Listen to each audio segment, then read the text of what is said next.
Hi, my name is Ryan Drake, and I am doing the Genetic Disorder and Mega Analysis YouTube project.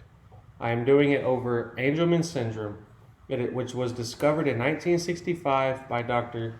Harry Angelman, which also called it the happy puppet. First, I'm going to start off with a joke. I told a joke in biology class and nobody laughed. I guess my timing was off. The description for Angelman Angelman syndrome is a rare and complex genetic disorder that primarily affects the nervous system. Some of the key characteristic features are severe speech impediment, problems with movement and balance, and usually happy, smiling, and laugh a lot. They say very few words and don't really speak a lot.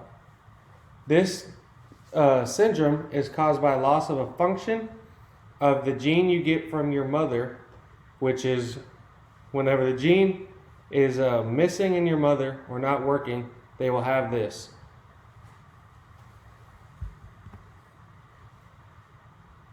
Some of the features are sleep problems, small head size, scoliosis, cross-eyed, drooling. And less common usually are facial features, spaced out teeth, flat back of head, and wide mouth. Some of the history behind this and the case study is about two sisters that had this syndrome. This case study I found was from the Journal of the Pediatric Neurosciences. They both had the same syndrome, but they both had seizures. They both seemed fine until about 6 months of age, and then it kicked in and you could start to see the syndrome. They were both genetically evaluated, but no mutation was found in the chromosome 15. And then the case conclusion was both girls likely affected by the undetermined genetic defect. Some of the background of the Angelman syndrome was caused by deletion or mutation of the UBE3A gene from your mother, which is located in the chromosome 15, and the syndrome has happened whenever that gene is silent from your mother, so you get it, but your father has a gene that won't help you get it or not.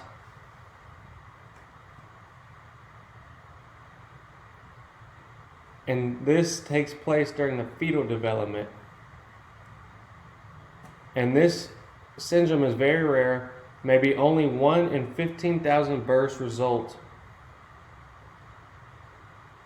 Some of the 4 ways of the Angelman syndrome can occur, which is the first one is the most common, is deletion positive, which is 70%. The second way is mutation, which is 11%. The third way is called imprinting center defect, which is 6%. And the fourth way is parental unparental disomy, which is 3%. One interesting fact is the same gene on chromosome 15 that causes Angelman syndrome is the same gene that causes Prader-Willi, but the difference is it is missing from your father. So you get Prader-Willi from your father, but you get Angelman from your mother. And you can't get Prader-Willi from your mother even if she has a gene in there that will help you because it is silent, and vice versa with your dad.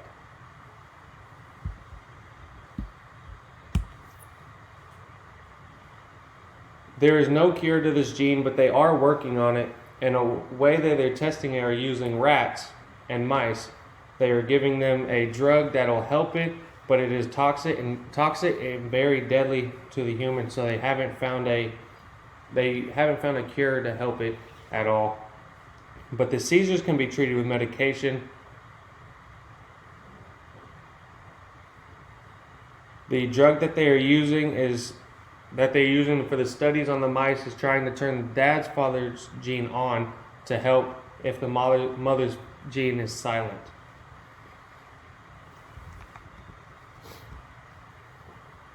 The inheritance risk is most cases aren't inherited. They're just random whenever you're being born and processed inside your mother. And there isn't a male gets it, only male get it, or only females. It is just either or. So you don't know before. They can have it before you know what gender you are getting. The transmission is 50% for each child of inheriting the mulant allele.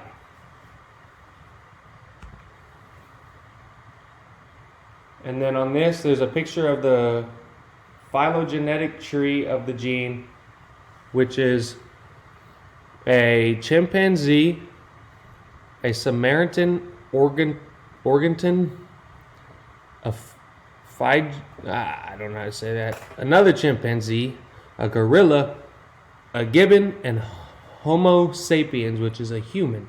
And those all are genes that are connected and close together. Then this page is the sources, and I'll leave that there for a minute for you to look if you want to read them. And then that is my genetic disorder and mega analysis YouTube project over Angelman syndrome. Thank you.